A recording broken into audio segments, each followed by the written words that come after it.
أعوذ بالله من الشيطان الرجيم بسم الله الرحمن الرحيم الله لا إله إلا هو الحي القيوم لا تأخذه سنة ولا نوم له ما في السماوات وما في الأرض من ذا الذي يشفع عنده إلا بإذنه يعلم ما بين أيديهم وما خلفهم ولا يحيطون بشيء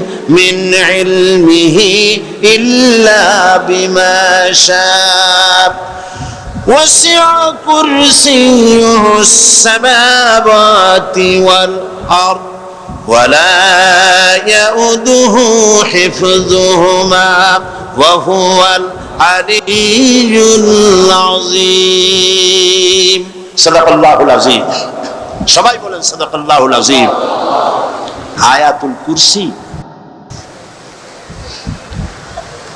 আগে এটার অর্থ করে নেই আল্লাহু লা ইলাহা ইল্লা হুয়াল হাইয়ুল কাইয়্যুম আল্লাহ হচ্ছেন তিনি যিনি ছাড়া কোনো ইলাহ নাই যিনি সার্বভৌমত্বের একমাত্র মালিক লা তাখুযুহু সিনাতুন ওয়ালা নাওম যাকে ঘুম এবং তন্দ্রা স্পর্শ করে না লাহু মা ফিস সামাওয়াতি ওয়া মা ফিল আরদ আকাশ ও জমিনে যা কিছু আছে সবই তার মান যাল্লাযী ইয়াশফাউ ইনদাহু ইল্লা বিইজনিহি কে আছে এমন যে তার কাছে সুপারিশ করতে পারে তার বিনা অনুমতিতে মা বাইনা আইদিহিম ইয়ালামু মা বাইনা আইদিহিম ওয়া মা খালফাহুম তিনি সবার অগ্র পশ্চাৎ এর সব কিছুর খবর রাখেন ওয়ালা ইউহিতুনা বিশাইইম মিন ইলমিহি ইল্লা বিমা শাআ তার জ্ঞাত বিষয়ের কিছুই মানুষ নিজেদের আয়ত্তে আনতে পারে না অবশ্য আল্লাহ যদি কাউকে কিছু দিতে চান ওয়াসিআ কুরসিয়্যুহু সামাওয়াতি ওয়াল আরদ তার একচ্ছত্র ক্ষমতা এবং কর্তৃত্ব আকাশ এবং জমিনকে পরিব্যাপ্ত করে রেখেছে ওয়ালা ইয়াউদুহু হিফযুহুমা ওয়া হুয়াল আলিয়্যুল আযীম আর আকাশ এবং পৃথিবীর রক্ষণাবেক্ষণ করতে গিয়ে আল্লাহ পাক মোটেই ক্লান্তি বোধ করেন না আর তিনি হচ্ছেন এক মহান শ্রেষ্ঠতম সত্তা বলি সাদাকাল্লাহুল আযীম আয়াতুল কুরসি এই আয়াতটি আয়াতুল কুরসি হিসেবে পরিচিত কি নামে পরিচিত আয়াতুল কুরসি এখানে মহান আল্লাহ পাকের এমন সব পূর্ণাঙ্গ পরিচিতি পেশ করা হয়েছে যার নজির গোটা কোরআন শরীফে নাই সুবহানাল্লাহ তাই হাদিস শরীফে এই আয়াতটিকে শ্রেষ্ঠ আয়াত বলা হয়েছে কোরআন শরীফের কি আয়াত শ্রেষ্ঠ আয়াত বলা হয়েছে কোরআন আয়াতুল কুরসি আল্লাহ কোরআনে নাজিল করে সার্বভৌমত্বের মালিক কে হবে সমস্যার সমাধান করে দিলেন রাসূল করিম সাল্লাল্লাহু আলাইহি সাল্লাম মানুষের সার্বভৌমত্ব খতম করে মদিনায় আল্লাহর সার্বভৌমত্ব কায়েম করে তিনি একটি রাষ্ট্র কায়েম করলেন মদিনার রাষ্ট্রের সার্বভৌমত্বের মালিক কে ছিলেন আল্লাহ জোরে বলেন কে ছিলেন আল্লাহ মানুষ তখন দেখতে পেল খোদাই সার্বভৌমত্বের ভিত্তিতে যে রাষ্ট্র গঠন হয় সেই রাষ্ট্র মানবতার জন্য কত কল্যাণকর হয় সুবহানাল্লাহ বিহামদিহি আয়াতুল কুরসিতে বলা হলো যে সার্বভৌমত্বের মালিক এই ক্ষমতাটাকে আরবিতে বলা হয় উলুহিয়াত এই ক্ষমতাকে সার্বভৌমত্বের ক্ষমতাটাকে আরবিতে কি বলা হয় উলুহিয়াত আর যার হাতে এই ক্ষমতাটা থাকে তাহলে বলে ইলাহ তাকে কি বলা হয় আল্লাহ রাব্বুল আলামিন আয়াতুল কুরসির শুরুতে এই কথাটাই বলে দিলেন আল্লাহু লা ইলাহা ইল্লা হুয়াল হাইয়ুল কাইয়্যুম আল্লাহ তিনি যিনি ছাড়া কোনো ইলাহ নাই তার মানে হলো সার্বভৌমত্বের একচ্ছত্র মালিকানা কার হাতে? চিৎকার দিয়ে বলুন, আল্লাহ রাব্বুল আলামিনের হাতে। সার্বভৌমত্বের এই ক্ষমতা হস্তান্তরযোগ্য নয়। আর সার্বভৌমত্বের মালিক যিনি হবেন তার শুরু থাকবে না, শেষও থাকবে না। এই কোয়ালিটি কার মধ্যে আছে? আল্লাহ পাকের মধ্যে। আল্লাহ পাক বললেন তিনি হচ্ছেন আল হাই আল কাইয়্যুম। তিনি হাইয়্যু, তিনি কাইয়্যুম। তিনি শাশ্বত, তিনি জাগ্রত, তিনি চিরস্থায়ী, যার শুরুও নাই, যার শেষও নাই। সুবহানাল্লাহি ওয়া বিহামদিহি। লা তাখুযুহু সিনাতুন ওয়ালা নাওম। পড়েন সবাই, লা তাখুযুহু সিনাতুন ওয়ালা নাওম। তার ঘুমও নাই, তন্দ্রাও নাই। হযরত ইব্রাহিম আলাইহিস সালাম বলেছিলেন আল্লাহ পাকের কাছে, কাইফা রব্বি আরিনি কাইফা তুহিল মাউতা। হে রব, তুমি আমারে দেখাও কেমনে তুমি মৃত্যুকে জিন্দাকে মৃত্যু করো, মৃত্যুকে জিন্দা করো, একটু দেখাও আমার। আল্লাহ পাক বললেন আওয়ালাম তুমিন, বিশ্বাস করো না? ইব্রাহিম আলাইহিস সালাম সঙ্গে সঙ্গে বললেন বালা। নাম বললেন না। বালা মানেও হ্যাঁ, নাম মানেও হ্যাঁ, কিন্তু একটু বেশ কম আছে। তিনি নাম না বলে বালা বললেন। নামের অর্থ হলো হ্যাঁ, আর না বালা, বালার অর্থ হচ্ছে কেন নয়, অবশ্যই বিশ্বাস করি। ওয়ালাকিন লিয়াতমাইন্না কালবি। তবে আল্লাহ তুমি যদি চোখে দেখাও একটু, তাহলে এগুলি একটুখানি লিয়াতমাইন্না কালবি, আমার অন্তরাত্মা প্রশান্তি লাভ করবে যদি চোখে দেখতে পারি। আল্লাহ বলেন তাহলে তোমারে দেখাবো। আল্লাহ দেখাইলেন। মুসা আলাইহিস সালাম যখন বললেন যে আল্লাহ পাক আর মৃত্যুকে চিন্তা করো কেমনে, তুমি ঘুমায় থাকো, না ঘুমায় পারো কেমনে, তোমার নাকি ঘুম নাই, তন্দ্রা নাই। আল্লাহ পাক বলেন বিশ্বাস করো না? বলে আমি বিশ্বাস করি। তো ঠিক আছে তাহলে তোমার দেখাই। বললেন এক গ্লাস পানি নিয়ে আসো। এক গ্লাস পানি নিয়ে এসে দাঁড়িয়ে থাকো। আল্লাহ পাক মুসা আলাইহিস সালামকে বললেন এক গ্লাস পানি নিয়ে দাঁড়াও। আর ঘুমকে আল্লাহ পাক বললেন মুসারে ধরো। মুসা আলাইহিস সালাম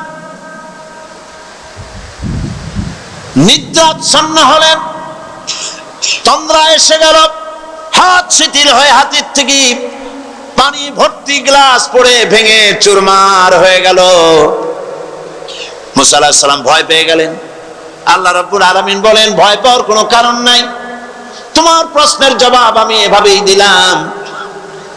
এক গ্লাস পানি নিয়ে কয়েক মিনিট দাঁড়াইতে পারো নাই, ঘুমের সঙ্গে সঙ্গে গ্লাস পড়ে ভেঙে গেল।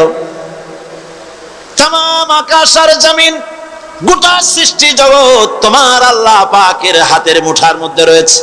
আল্লাহ যদি ঘুমায় যায় সব শেষ হয়ে যাবে। तमाम সৃষ্টি জগতের ট্রাফিক কন্ট্রোল আল্লাহ কর্তৃক হয়, আর মানুষের যা হয় আল্লাহ পাক তার থেকে সম্পূর্ণ মুক্ত। আল্লাহ পাকের ঘুম নাই, তন্দ্রাও নাই। লা তাখুযুহু সিনাতু ওয়ালা নাওম। ঘুমও নাই, তন্দ্রাও নাই। আল্লাহ পাক সমস্ত রকমের মানবীয় কোয়ালিটি থেকে, গুণ থেকে মুক্ত, মুবাররা, পবিত্র। আল্লাহ রাব্বুল আলামিন সার্বভৌমত্বের একচ্ছত্র মালিক হচ্ছেন আল্লাহ পাক। তিনি ছাড়া কোনো ইলাহ নাই। তিনি পরিষ্কার করে বলছেন আল্লাহু লা ইলাহা ইল্লা হুয়াল হাইয়ুল কাইয়্যুম।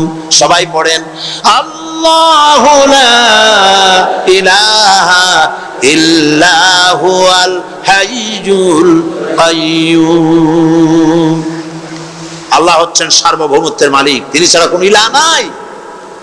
এমন একটি আয়াত তাফসীরের জন্য আল্লাহ এনে দিয়েছেন, যেই আয়াতটি বুঝলে পরে দুনিয়া শান্তি, আখিরাতেও শান্তি। গতি সমস্যার সমাধান হবে, সব সমস্যার সমাধান হবে। আয়াতুল কুরসি এমন আয়াত যা তেলাওয়াত করলে, বুঝলে, আমল করলে কিয়ামতের দিন আল্লাহ পাক তার সম্পর্কে সিদ্ধান্ত নেবেন, জান্নাত দিয়ে দিবেন। সুবহানাল্লাহ। أعوذ بالله من الشيطان الرجيم بسم الله الرحمن الرحيم প্রত্যেক অক্ষরে অক্ষরে 10 করে নেকি এখন আমাদের নামায় আমলে লেখা হচ্ছে। সুবহানাল্লাহ।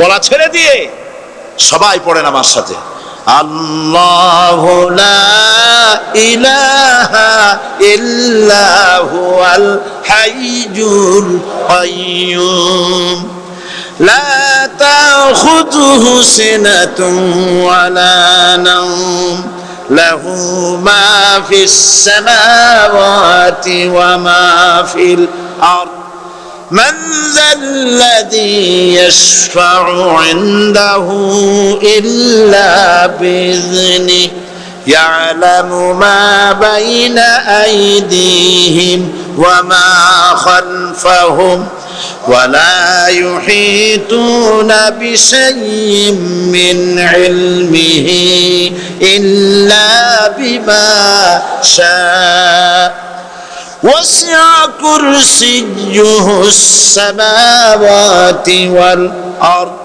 ولا يؤوده حفظهما وهو العلي العظيم صدق الله العظيم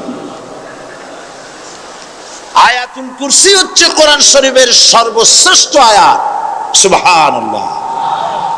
রাসূল বলেছেন আয়াতুল কুরসি হচ্ছে কোরআনে কারীমের সর্বশ্রেষ্ঠ আয়াত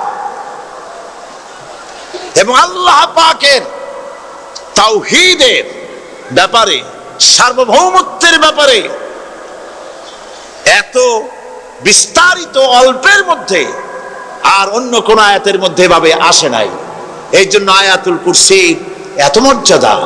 কালকে আরো একটি হাদিস শোনাইছিলাম, বোধহয় নিশ্চয়ই আপনাদের মনে আছে, প্রত্যেক ফরজ নামাজের পরে আয়াতুল কুরসি যে একবার পড়বে, তেলাওয়াত করবে, কিয়ামতের দিন আল্লাহ পাক তার সম্পর্কে সিদ্ধান্ত নেবেন, তাকে জান্নাত দিয়ে দিবেন। সুবহানাল্লাহ কইতে ইচ্ছে করলো না? আলহামদুলিল্লাহ বলবেন না? তার অর্থ হলো এই আয়াতুল কুরসি যদি মানুষ পড়ে আর বোঝে আর ওই অনুযায়ী যদি আকীদা তৈরি হয়, জীবন তৈরি হয়, তার জীবন জান্নাতের জন্য তৈরি হয়ে যায়। গতকাল আল্লাহ পাকের সার্বভৌমত্বের কথা আমরা আলোচনা করেছিলাম, যা আমরা চোখে দেখি না কিন্তু বিশ্বাস করি। হযরত ইমাম আবু হানিফা রাহমাতুল্লাহ আলাইহির সাথে এক নাস্তিকের বহস হবে। স্থান এবং তারিখ নির্ধারণ করা হলো। ইমাম সাহেব দেরি করে আসলেন। নাস্তিক বলছে, আমি আপনার সঙ্গে কোনো বিতর্কে যেতে চাই না, কারণ আপনি ওয়াদা রক্ষা করতে পারেন নাই, নির্ধারিত সময়ের অন্তত 3 ঘন্টা পরে এসেছেন। তিনি বললেন, আমি কেন দেরি করলাম সেটা তো তুমি জিজ্ঞেস করবে। আচ্ছা বলেন কেন দেরি করেছেন? তিনি বললেন, দেখো এই জায়গায় আসার পথে একটা নদী বেঁধেছিল, কি করে আমার কাছে পারাপারের কোনো বন্দোবস্ত ছিল না। এক পর্যায়ে হতাশ হয়ে গেলাম, আমার বোধহয় যাওয়াই হবে না। শেষ পর্যন্ত আমি দেখতে পেলাম হঠাৎ করে আমার পাশে একটা ফলের বীজ পড়লো, তা দিয়ে একটা গাছ অঙ্কুরিত হলো। দেখটি না তা গাছটা একটা ময়ূর হয়ে পরিণত হয়ে গেল। কই থেকে একটা করাতে সে গাছটা কেটে ফেলে দিল। ফটাফট কতগুলি তক্তা বেরিয়ে আসলো, কোথার থেকে একটা হাতুড়ি আর কতগুলি লোহা এসে ঠাস ঠাস করে বাড়ি লেগে একটা কিস্তি তৈরি হয়ে গেল। কিস্তিটার ধাপায় পড়লো নদীতে, আমি লাফ দিয়ে উঠলাম, তাই পার হয়ে আসতে যা দেরি হলো। নাস্তিক বলছে, আপনার সাথে আমি জানছিলাম যে আপনি অত্যন্ত বুদ্ধিমান মানুষ, কিন্তু যে ঘটনা শুনাইলেন আপনার স্ক্রু একটাও টাইট আছে বলে মনে হয় না, আপনার সাথে আর কোনো বহস নয়।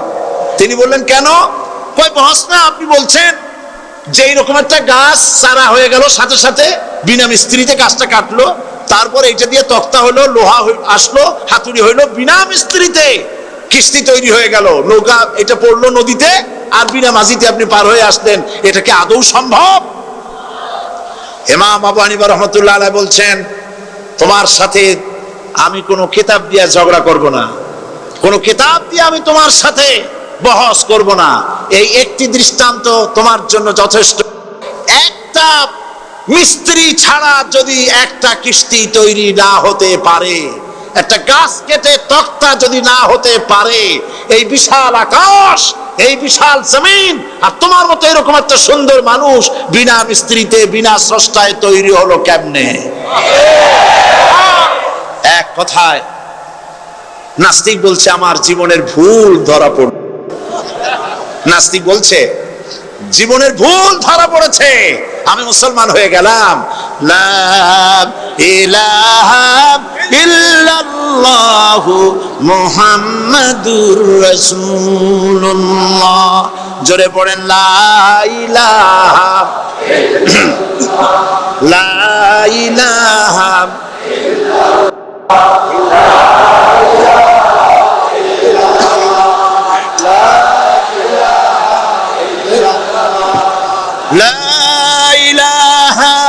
ইল্লাল্লাহু মুহাম্মাদুর রাসূলুল্লাহ।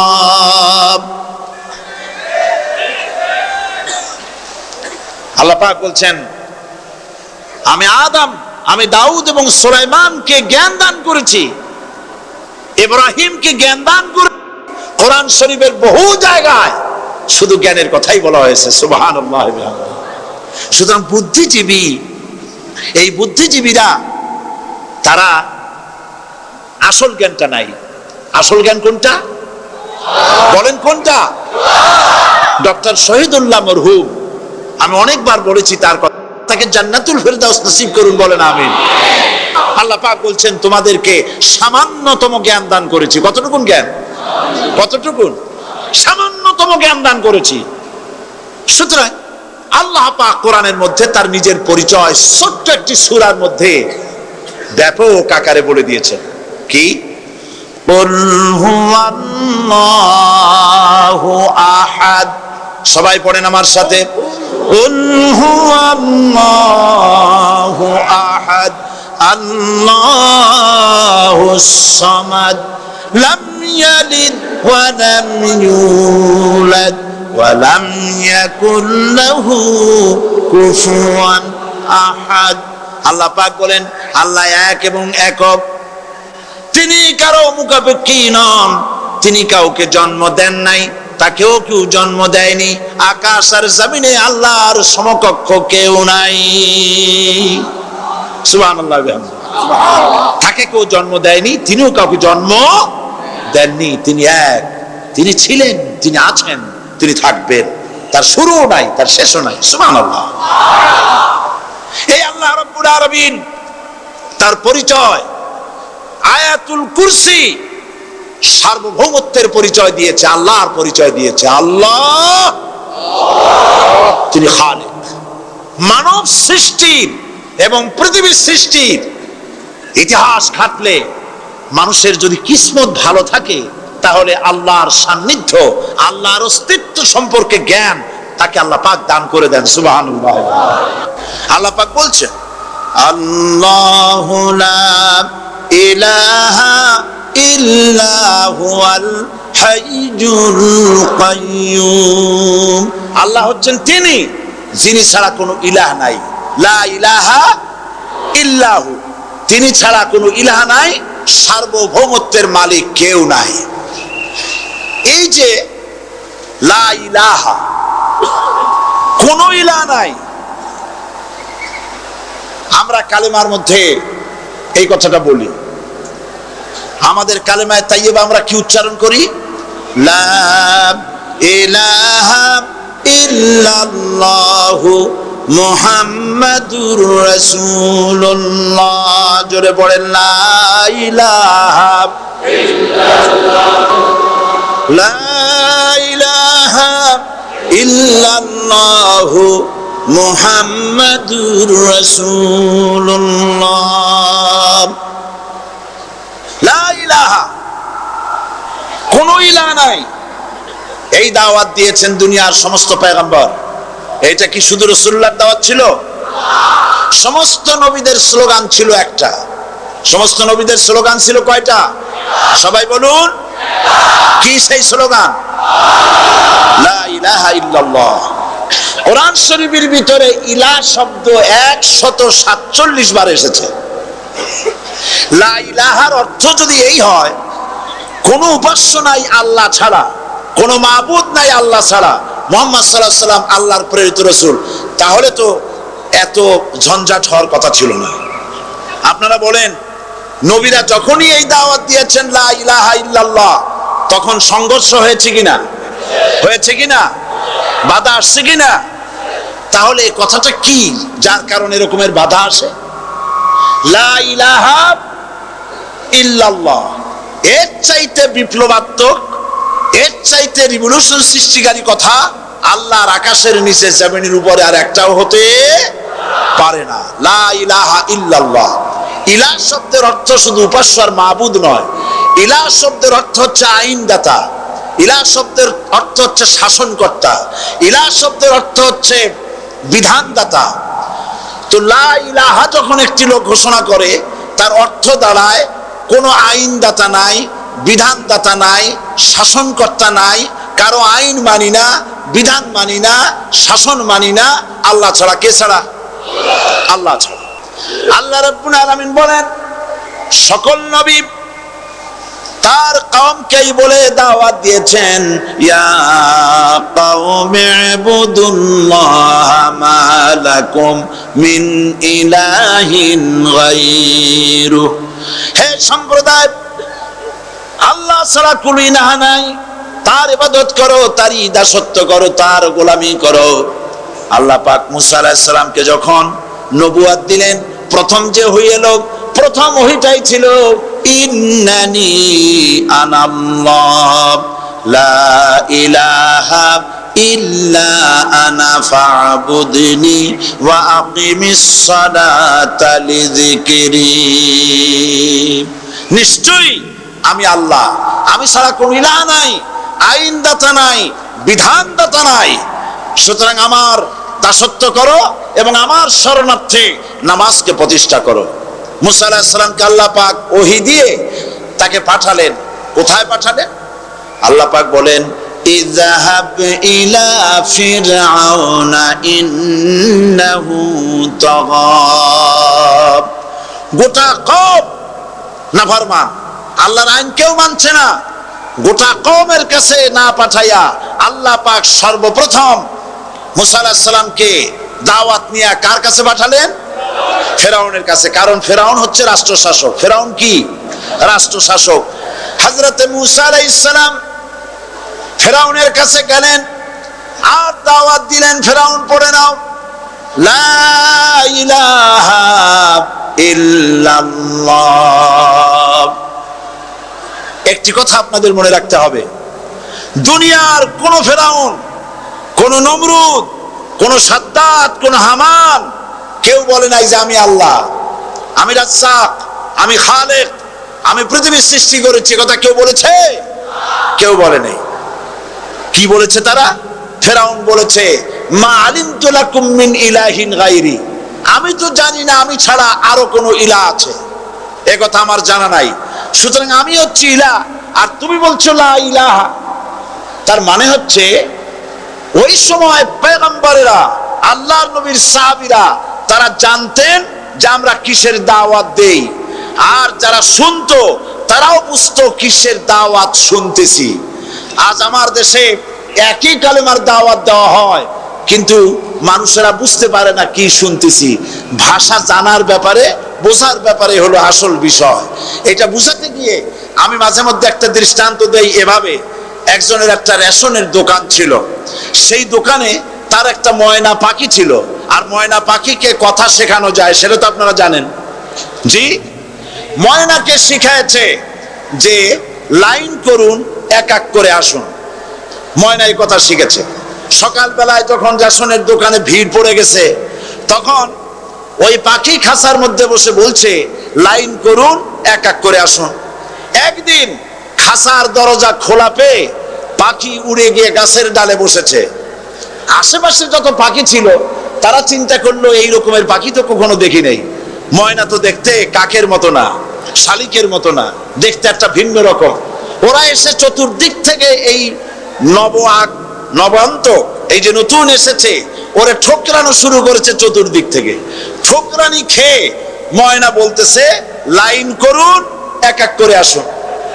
এখন ময়না তো বোঝে না যে কি বলতেছি, আর যে পাখিরা ঠোকরাচ্ছে তারাও তো বোঝে না যে কি শুনতেছি।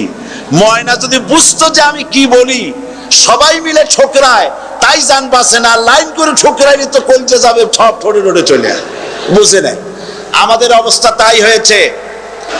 সুতরাং এই কালেমার দাওয়াত যখন হযরতে মুসা আলাইহিস সালাম দিলেন, ফেরাউন বলল আমি তো জানি না যে আমি ছাড়া আরো কোন ইলা আছে, আইনদাতা তো আমি, তুমি নতুন কোথা থেকে আইনদাতা নিয়ে আসছো? ফেরাউন বলছে দেখো, আমারে বাদ দিয়া যদি অন্য কাউকে ইলা বলে তুমি মানো, আর সেই শিক্ষা যদি যে জাতিকে দাও, তাহলে আমি তোমাকে ধরে লাআজআলান্নাকা মিনাল মাসজুনিন, আমি তোমাকে কারারুদ্ধ করব, আমি তোমাকে জেলখানায় ঢুকিয়ে দেব। রাষ্ট্রশক্তি প্রথম বাধা দিল কারা? বলেন সবাই। সেই বাধা কি ওখানে শেষ হয়েছে না এখনো আছে? আছে কিনা জোরে বলেন। আমি তোমাকে জেলখানায় ঢুকাবো। হযরতে মুসা আলাইহিস সালাম বলেন ফেরাউন রে, জেলের ভয় আমি করি না, আমার কি জেলের ভয় দেখায়া লাভ নাই। আমি আল্লাহ পাকের পয়গম্বর হযরতে মুসা আলাইহিস সালাম। ফেরাউনের দলবল আছে, লোক লস্কর আছে, তার অস্ত্রের অভাব নাই। আল্লাহ রাব্বুল আলামিন মুসা আলাইহিস সালামের কাছে একটা অস্ত্র দিয়া দিলেন। দিছিলেন কিনা? আল্লাহ পাক হযরত মুসা কি বলেছেন? ওয়া মা তিলকা বিয়ামিনিকা ইয়া মুসা, মুসা রে তোমার হাতে ওটা কি? মুসা আলাইহিস সালাম বললেন এটা লাঠি। আল্লাহ পাক বললেন ফেলে দাও লাঠি। লাঠি ফালায় দিলেন, কি হয়ে গেল? হিয়া হাইয়াতুন তাসআ, লাঠি হয়ে গেল। এখন লাঠি পড়ে সাপ হয়ে গেল।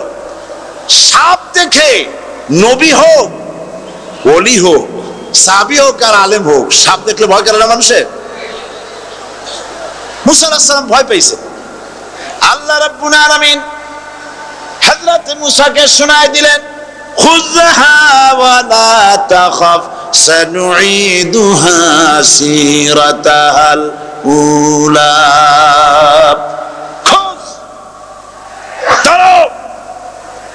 লা তাখাফ, ভয় পেও না। আল্লাহ বলছেন ধরো, ভয় পেও না। ধরার সঙ্গে সঙ্গে স্বাভাবিক অবস্থায় ফিরে আসবে, আবার লাঠি হয়ে যাবে। এখন আল্লাহ বলছেন ধরো। মুসা আলাইহিস সালাম কি ভয় পাওয়া উচিত হবে? উচিত হবে? মুসা আলাইহিস সালাম কি ভয় পাইছিলেন? কারণ হচ্ছে দুশমনের শক্তিটা খুব বড়ই দেখা যায়, মনে হয় যেন অনেক বড় কি জানি কি। আল্লাহ পাক বলছেন ইন্না কাইদাশ শায়তানে কানা দাঈফা, শয়তানের চক্রান্ত যতই তুমি মনে করো অনেক ষড়যন্ত্রের জাল বিস্তার হয়ে আছে, আল্লাহ কয় কিছুই না, দাঈফা অত্যন্ত দুর্বল। আল্লাহ পাক বললেন ধরো।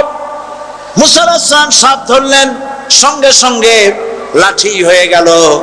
ফেরাউন বরদাস্ত করলো না, রাষ্ট্রশক্তির পক্ষ থেকে আক্রমণ শুরু হলো।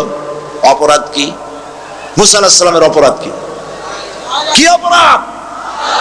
মাশাআল্লাহ, বুঝতে পেরেছেন। অপরাধ হচ্ছে তিনি বলেছেন লা ইলাহা, জোরে বলেন লা ইলাহা ইল্লাল্লাহ।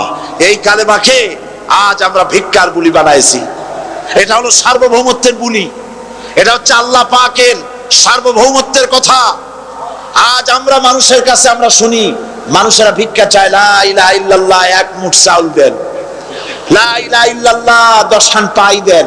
এই হচ্ছে কালেমার জিকির। আবার কেউ কেউ জিকির করতেছে লা ইলাহা আস্তে, ইল্লাল্লাহ জোরে, এমন জোরে কলব সাফ করে, কলব তাতে থাকলেও পারে গেলেও পারে।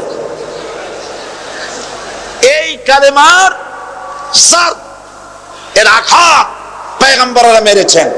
হযরত মুসা আলাইহিস সালাম যখন বলেছেন লা ইলাহা ইল্লাল্লাহ, এই ধাক্কা ফেরাউন বরদাস্ত করতে পারে নাই। দরিয়ায় নীলের ভিতরে আল্লাহ পাক ডুবাইয়ে শেষ করে দিয়েছেন, দেন নাই? হযরত মুসা আলাইহিস সালাম তার উম্মতেরা দরিয়ার পাশে বসে দ্বীনি কথাবার্তা বলতেছেন। এমন সময় ফেরাউন, তার শত্রু হচ্ছে মুসা আলাইহিস সালাম। শত্রু কেন? মুসা কি ফেরাউনের পাকা ধানে মই দিয়েছে নাকি? বলেন আপনারা। তার হালের গরু পিটায় মারছে নাকি? অপরাধ হলো তিনি আল্লাহর জমিনে আল্লাহর আইন প্রতিষ্ঠার কথা বলেছেন। এই শুধুমাত্র এই অপরাধে ফেরাউন তার দলবল নিয়ে 3 দিক থেকে আক্রমণ করেছে। মুসা আলাইহিস সালামের উম্মতেরা ভয় পেয়ে গেছেন। তারা বলছেন ইন্না লামুদরাকুন, আমরা পাকড়াও হয়ে গেছি। 3 দিকে সাড়াশি আক্রমণ, 3 দিকে শত্রু, একদিকে দরিয়া, পালাবার রাস্তা আছে? হযরত মুসা আলাইহিস সালাম ভয় পেয়ে গেলেন, সারেন্ডার করলেন না। হযরত মুসা আলাইহিস সালাম বললেন কাল্লা, কখনো নয়, ভয় পাওয়ার কোনো কারণ নাই। রব্বি সায়াহদিন, অবশ্যই আমার রব আমার জন্য রাস্তা করে দিবেন। ভয় পাইও না, আমার রব রাস্তা করে দিবেন। আল্লাহ রাব্বুল আলামিন হযরত মুসা আলাইহিস সালামকে অর্ডার করলেন, হাতের লাঠি দিয়া দরিয়ার উপরে আঘাত করো। হযরত মুসা আলাইহিস সালাম দরিয়ার উপর আঘাত করলেন। রাস্তা ছিল দরকার একটার, এক বাড়িতে আল্লাহর হুকুমে লাঠি দিয়ে একটি আঘাত করার সঙ্গে সঙ্গে হযরত মুসার তার সঙ্গী সাথী দরিয়া পার হওয়ার জন্য দরিয়ার মধ্যে দিয়ে আল্লাহ 12টা রাস্তা পয়দা করে দিলেন। সে আল্লাহ আছে না নাই? এত আসতে বলেন কেন? ভয় পাওয়ার কারণ আছে? রাষ্ট্র শক্তি বাধা দিয়েছে সমস্ত নবীদেরকে। কেন? নবীদের চরিত্র খারাপ?